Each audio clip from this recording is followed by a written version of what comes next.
All right. We're going to look through and see what we find. What's wrong with your computer? Water damage. Tell us a little more about your issue and, if you know, what caused it. Spilled coffee on the keyboard. When do you require this service? As soon as possible. Tell us a little more about what you're looking for. Spilled the coffee, then thought, what the heck, and rinsed the keyboard gently under the faucet, trying to limit further water damage.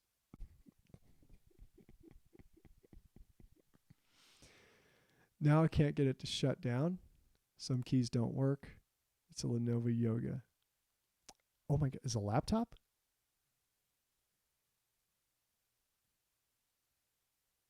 Wait, it's a laptop? Oh my God. Okay. I hate printers. I just don't like, I don't even know why we still use printers. I literally think the reason we still use printers is because they're just grandfathered in so much. Like, we used them for so long. And it's just going to take time to phase them out. But in my opinion, you don't need, like, very few instances actually need a printer. Yeah, man, I can't stand printers. I'm not going to get into all the stories of why I don't like them and the problem and everything. But have you ever seen Office Space and you see what those guys did with the printer? Okay. I am 100% behind them on that decision. That thing got what it deserved. That's like Windows 95? 95 or 98? See if somebody says. Yeah. Yeah, that brings back some memories, man. That's what I started on. That start button right there, right? All this stuff that is pretty gross looking. Yeah, I started on this. This is what people thought cool UI design looked like. Pretty much because we were just coming out of next to no UI design. So just the fact that we had a mouse and we could click on things and not have to do keyboard shortcuts, which, a little bit of history, pretty much everybody laughed at the mouse. The mouse was such a joke because back then you could have a faster, more efficient workday on just a computer. The mouse is for layman's. I use one now because everybody has a mouse, trackpad, touch screen, blah, blah, blah. But before all that, it was keyboard shortcut commands. And if you think about it, I can type anywhere between 80 and 90 words a minute if the text isn't too complicated, especially if it's not like writing code. I don't write code at 80 to 90 words a minute for sure.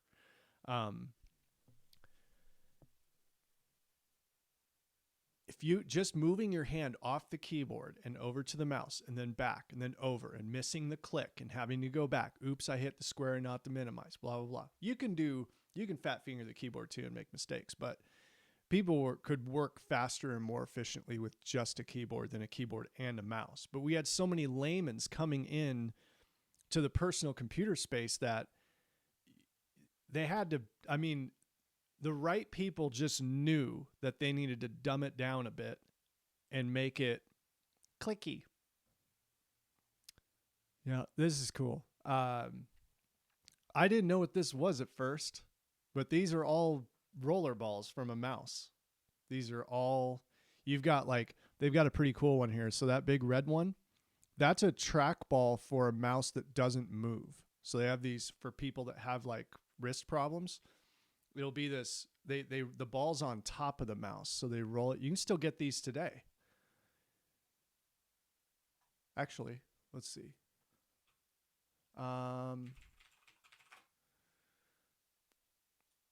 Let's do, what the hell are they called? Roller mouse stationary mouse, something like that. Stationary mouse. Can't believe I can't remember the name. I think The last job that I had, I was there for 6 years. There was one person that had one of these mice. And then the company I was with almost 5 years before that, there was no one that had one of these mice. So for, yeah, I'm not going to know the name of everything. Stationary mouse or computer. Yeah, there we go. Kensington Orbital trackball mouse. So it's just trackball mouse? Yeah. These are probably going to be worth, like some of these, like this Logitech, this is probably going to be worth some money at some point. I mean, you just can't. They didn't make a ridiculous amount of them, right? That not everybody was getting these. The designs vary a lot because the argument comes down to ergonomics. They also want it to look cool. They also, they want to incorporate their colors.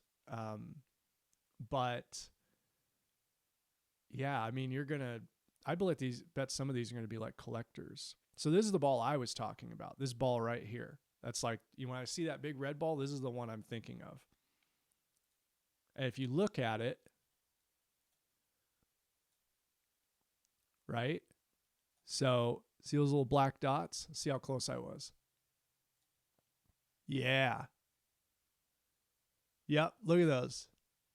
Come on. Try and tell me that's not a good eye for IT stuff.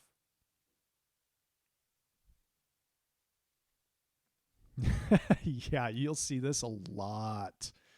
A lot. Okay. Software vendors. Dude, it's terrible.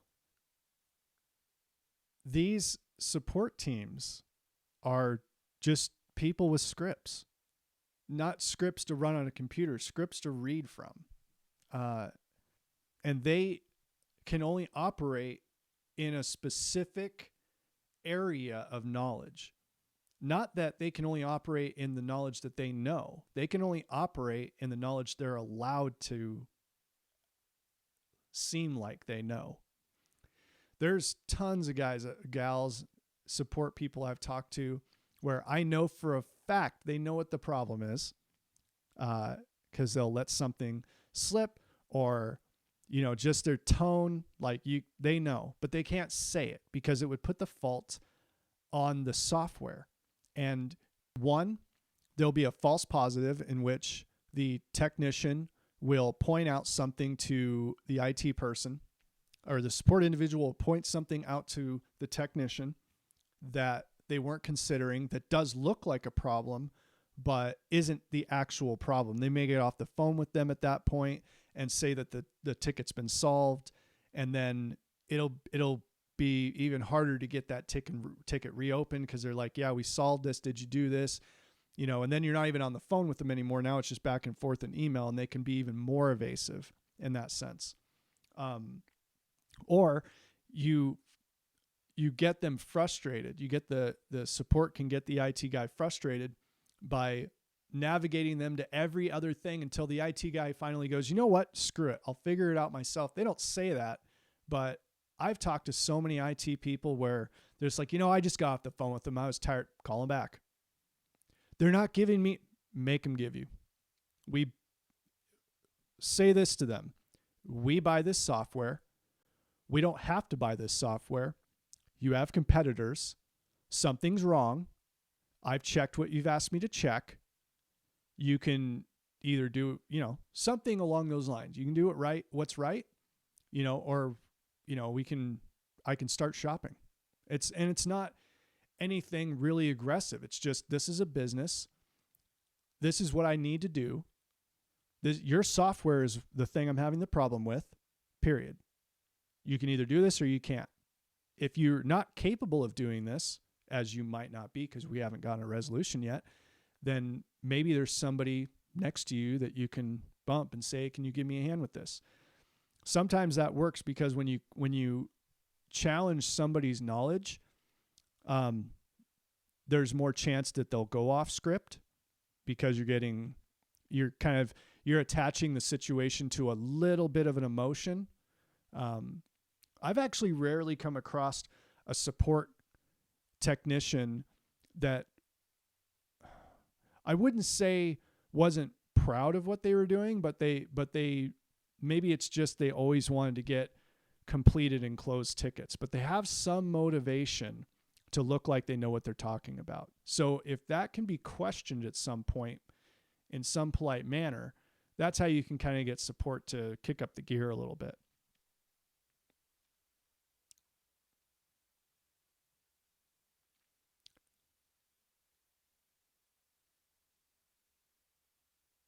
That's a NAS?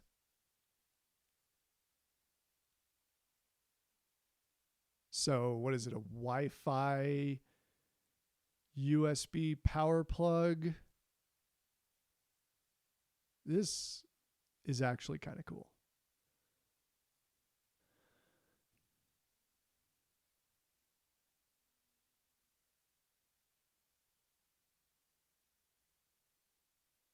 I honestly don't see what the hell they're complaining about.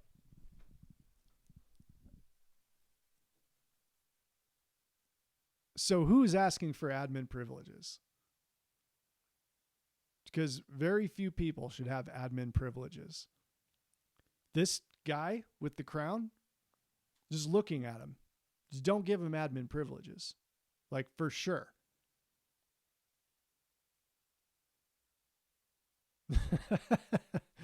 Yeah. Yeah, people watch stuff at work. Yeah. And if somebody's trying to say that they don't do any personal stuff at work, shut the hell up. Yeah, man, McAfee, even after he's gone, his software is still trying to get on everything. Wild.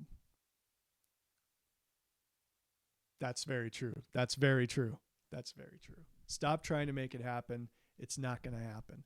McAfee's not coming back. Him or his software, not coming back. It's just, you'll hear me say this often, but it's just grandfathered in. Okay. People know the name McAfee.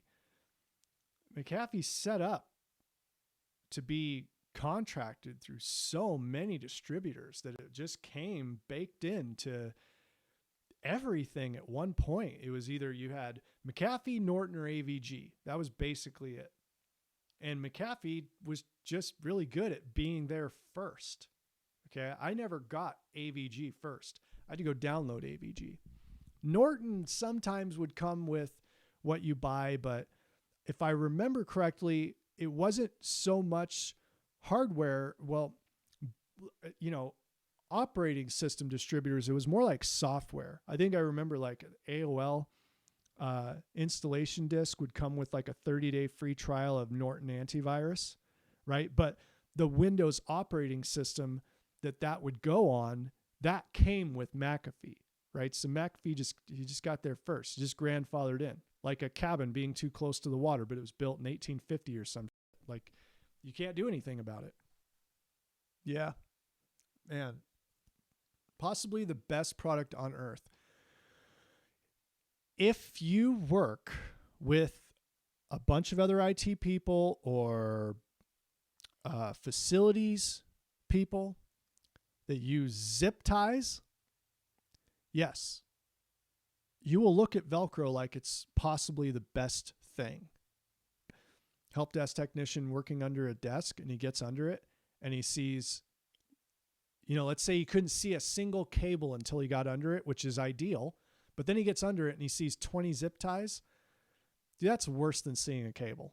I would rather see a pile of cables under a desk and walk up with one of these rolls of Velcro than to get there and see no cables, but then see 20 zip ties.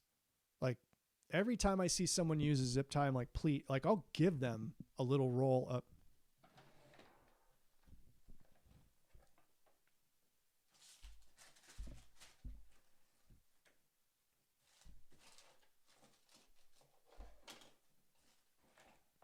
I have other rolls, just not in this drawer.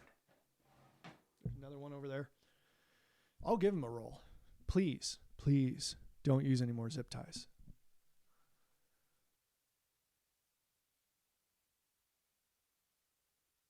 These users do exist. They do exist. Yeah, this is a user that appreciates the help that this guy is given over whatever length of time. And they gave him this. And that's super cool. I've gotten things like that. Yeah, I won't go over any of the stories, but yeah, it happens. There's very appreciative users out there that have a grip on reality, that understand like what's going on. They're very far and few in between, but they're out there, and they don't all give gifts. Don't think if you're not getting a gift, then you're not appreciated. That's not the case. There's just some people out there that just go a little bit extra, and I'll tell you, they do get extra treatment, because anybody that we see that's looks like they're appreciative of what we do, we make sure that they're taken care of. If you want to get taken care of, just show that you understand, at least to some extent, that IT is not a simple thing.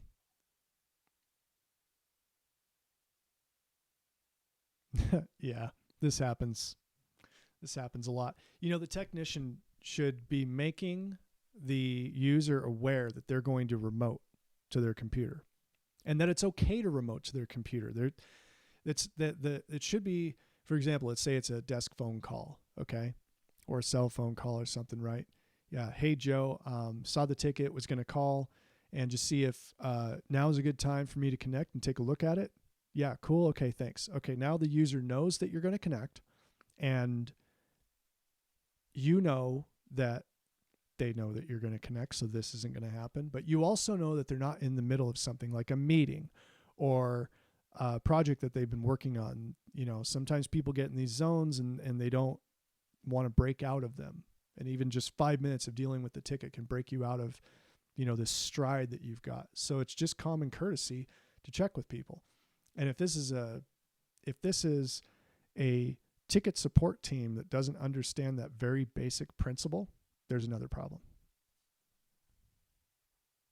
My mouse keeps losing connection for some reason. I want a wireless mouse because it's cleaner on the debt. Yeah. Dude.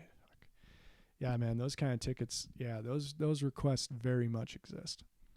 Very much exist. You'll get somebody complaining about something and then find out that their practices are just subpar compared to what their expectations are. And to these people, IT is not going to really want to support you all that much because you're ridiculous.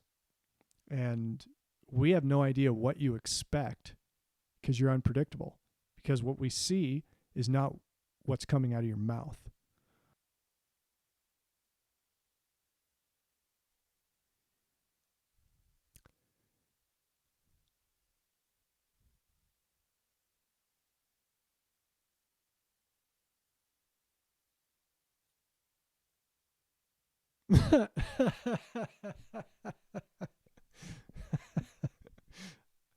I don't know.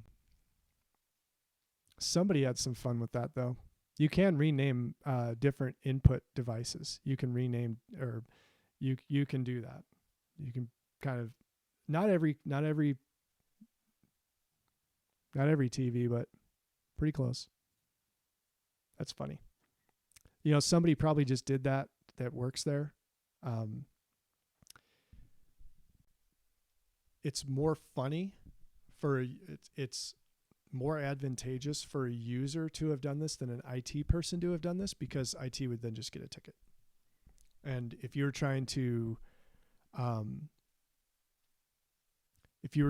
guaranteed work, right, hopefully you can come up with something better than this. I mean, it could have been IT, but I would think it's a user. The shift before this shift, or the night shift, or even swing shift, any of the shifts, they just came in, knew that they could do this with the TV because they have a TV themselves, and did this. It was probably some like lady that saw this and went, penis. That's hilarious. Don't copy that floppy. No, that's not safe. That's not safe. You need to unplug that thing, shut it off immediately, and take it to your nearest computer shop. So that's an expanding battery. There's a battery in there. It's probably, it looks like, so it's an Asus, maybe a triple E. I don't know. It doesn't look like it's one of those really small triple E's. Maybe it's at minimum, I'd say it's a 14-inch screen. So battery should be about like this, something like this, like that, flat. Okay. And what happens is that really flat, they'll start expanding. They'll start ballooning up. And there's like tons of safety stuff that's put into these batteries so they don't explode. But, you know, they explode. They do.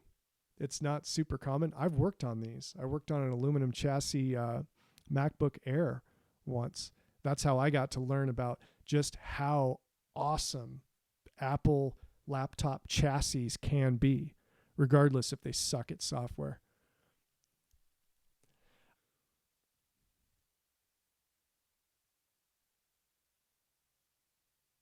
Yeah. Yeah. I'm not saying, yeah, you need a cable. I'm saying, yeah, these are common. You have to explain this stuff. And to people like us, we just really can't understand how the simplest things can't be understood. It's Wi-Fi. Like, people don't even know what Wi-Fi is. They think Wi-Fi is the internet. Okay. Someone told me this morning that they put a whole video camera in a bag of white rice and it solved the problem. Okay. Why would it not solve this? Because white rice does not repair an electrical connection that's damaged. White rice will repair that. You have said three different things since you've stood here. And you lied to me. No. You lied to me. Not once. Let's just wait till the cops get here. Okay. Okay. I can take it apart and show you exactly. I don't care what was wrong because all it did was slide in water, sir. You told me flat out, white rice will not repair that. Flat out. Exactly. Exactly. It won't. Okay. Not what I'm hearing. Well, what you hear and what I actually did are two different things. I don't care what you did. I can't even listen to this guy anymore. I don't know where these people come from. So this guy drops his phone in some water and then goes and reads online that if you go and put your phone in white rice and leave it there for some amount of time and use this special rice, whatever, then it will absorb the water and you'll possibly, a lot of people like to sell you will possibly get your phone back the way it was. This is if none of the electronics inside were damaged.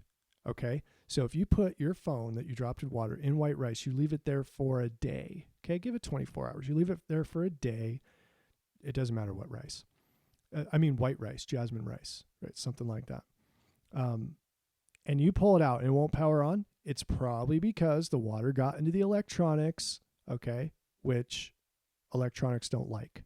They don't run in water. They run in air. So this guy is calling the technician a liar and a cheat and saying that he's called the cops and the cops are going to come because this guy in the glasses thinks that the repair guy is lying to him by saying that this phone cannot be fixed by putting it in rice. And oh man. Yeah, you want to know why IT people get stressed out? It's because you got people like this that think they go read one article and they think they know what they're talking about and they don't want to listen to anybody else and they don't want to take the blame for dropping their phone and they don't want to be wrong. So they'll go all the way to calling the cops just to get possibly anything that resembles fault being moved away from them. It's probably his wife's phone. It's probably why he's all pissed. You know, there's been days where I would have worn that pin.